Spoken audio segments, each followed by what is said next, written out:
노다지 썰전. 오늘은 그 반도체 디스플레이, 또 2차 전지 소재 전문 기업이죠. 솔브레인을 집중 분석해 보겠습니다. 어, 2025년 2분기 실적 발표 이후에 이 솔브레인이 과연 이제 바닥을 정말 다지고 하반기에 본격적인 회복세에 들어설지, 아니면 여전히 좀 불확실성이 남아서 신중해야 할지, 이 두 가지 시각에서 한번 살펴보겠습니다. 저는 긍정적인 회복을 기대하는 입장입니다. 네, 저는 아직 안심하기는 좀 이르다 이런 입장인데요. 냉정하게 현 상황을 좀 짚어봐야 할 것 같습니다. 네, 먼저 2분기 실정에서 저는 좀 희망을 봅니다. 매출 2,281억 원, 영업이익 200억 원. 물론 신규로 편입된 자회사 썬플로우 시스템 효과가 있었죠. 하지만 그 파업 타결금이라든지 신사옥 이전 비용 같은 일회성 비용 한 200억 원 미만인데요. 이걸 제외하면 영업이익은 그래도 시장 기대치에 어느 정도 부합했다 이렇게 볼 수 있거든요. 이런 일회성 요인들이 3분기부터 사라지면 이익 개선 폭은 더 커질 걸로 기대됩니다. 핵심인 반도체 부문, 이게 매출 비중이 거의 80%인데요. 인공지능하고 HBM양 수요가 여전히 탄탄하고요. 하반기에는 D램 수요 개선, 그리고 낸드 업황의 점진적인 회복이 기대됩니다.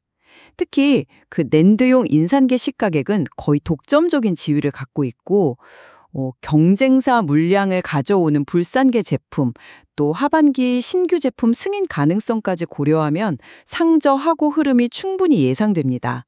여기에다가 연 매출 한 1,500억 원 규모의 썬플로우 편입 효과, 그리고 에너지 저장 장치, ESS양 2차 전지 신규 수주가 이제 막 시작됐고요.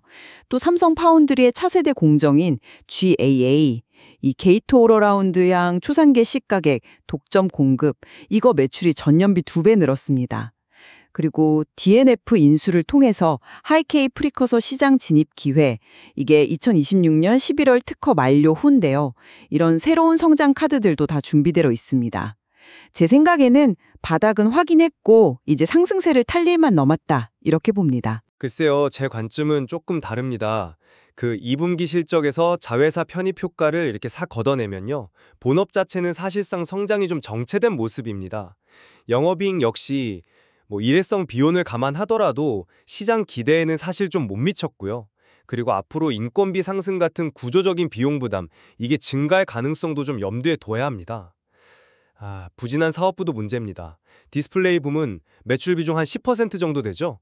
전방 산업 수요 부진하고 가동률 하락으로 전망이 그다지 밝지가 않습니다. 수익성 낮았던 TG 사업은 접고 이제 OLED 소재로 전환 중이라지만 아직 뚜렷한 성과는 잘 안 보이고요. 2차 전지 부문도 마찬가지입니다. 이게 매출 비중 10% 정도인데 연매출 2천억 원대에서 지금 500억에서 600억 원 수준으로 크게 위축됐습니다. ESS 수주가 시작됐다고는 하지만 아직은 규모라 너무 작고 전기차 시장의 일시적 수요 정체, 이른바 캐즘, 영향도 무시할 수가 없죠. 또 이 소재 산업 특성상 한두 달 전에 주문, 그 PO를 받아서 생산하는 구조잖아요. 그래서 전방 산업의 작은 변화에도 실적이 크게 출렁일 수 있다는 점, 이게 장기 예측을 참 어렵게 만듭니다. 특히 그 낸드 업황 회복 시점과 강도에 대한 불확실성이 여전히 너무 크다고 봅니다. 미국 테일러 공장 투자도 2027년에나 완공 예정이고, 그것도 범용 제품 위주라서 첨단 제품은 국내 생산해서 수출하는 등 다소 좀 신중한 행보로 보이고요. 자회사 썬플로우와의 시너지 효과도 아직은 검증이 필요하고, 1,300억 원에 달하는 재고자산, 이것도 좀 부담 요인입니다.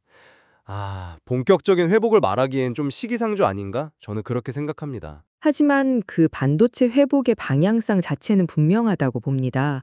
하반기 낸드 회복 속도가 물론 관건이겠지만 AI랑 HBM 수요, 그리고 D램 개선이 함께 성장을 이끌 거거든요. 낸드 인산계 독점력에 더해서 불산계 점유율 확대, 또 신규 제품 승인 가능성, 이런 것들은 하반기 실적 개선의 확실한 동력이라고 봐야죠. 네, 그런데 그 낸드 회복 시점과 강도가 여전히 안개 속이라는 게 문제라는 겁니다. 제가 말씀드렸듯이 소재 산업은 그 1, 2달 단기 PO 구조라서 전방 산업 변화에 아주 민감합니다. 그래서 하반기 실적을 마냥 낙관하기는 좀 어렵지 않나 싶고요. 그리고 2분기에도 AI 덕분에 좋았다고 하지만 썬플로우를 제외한 반도체 본업 실적은 왜 제자리 걸음이었을까요? 그 부분은 어떻게 설명하시겠습니까? 아, 그 부분은 일시적인 재고 조정이나 뭐 그런 요인도 있었겠지만 이 신성장 동력의 기여를 또 간과해서는 안 된다고 봅니다. 선플로우는 즉각적인 외형 성장뿐만 아니라 글로벌 고객사 확대라는 시너지 효과도 분명히 기대됩니다. 그리고 ESS 수주 시작은요. 이게 2차 전지 사업이 정말 바닥을 치고 반등하는 어떤 신호탄이 될 수 있다고 보고요. 삼성 GAA양 초산계 독점 공급, 그리고 DNF 인수로 확보한 그 하이케이 프리커서 기술, 이건 2026년 하반기 이후에 정말 수천억 원 규모의 신규 시장을 열어줄 수 있는 확실한 미래의 성장 동력입니다. 글쎄요, 저는 그 주장에 동의하기가 조금 어렵습니다. 왜냐하면 선플로우 시너지는 구체화되기까지 시간이 좀 필요할 겁니다. 바로 나타나기는 어렵고요. ESS 물량은 이제 막 시작 단계라서 과거의 그 큰 매출 규모를 회복하려면 아직 갈 길이 멀어 보입니다. 초상계 시가격은 또 특정 고객사 의존도가 너무 높다는 점, 이걸 좀 고려해야 하고요. 하이케이 프리커서는 2026년 11월 특허 만료 이후에나 본격화될 아직은 좀 먼 이야기입니다. 당장의 실적 기여는 매우 제한적일 수밖에 없다고 봅니다. 재무적으로 보면 2분기의 그 일회성 비용 부담은 이제 끝났습니다. 3분기부터는 정상적인 이익 창출력을 보여줄 겁니다. 그리고 재고가 늘어난 것은 뭐 파업 대비도 있었고 생산 자동화 투자를 위한 어떤 전략적인 비축이었다, 이렇게 해석해야 한다고 봅니다. 근데 인건비 상승 같은 구조적인 비용 증가 요인은 없을까요? 그런 부분도 좀 봐야 하고요. 그리고 만약에 수요 예측이 조금이라도 빗나간다면 그 1,300억 원에 달하는 재고는 분명히 큰 부담으로 작용할 수 있습니다.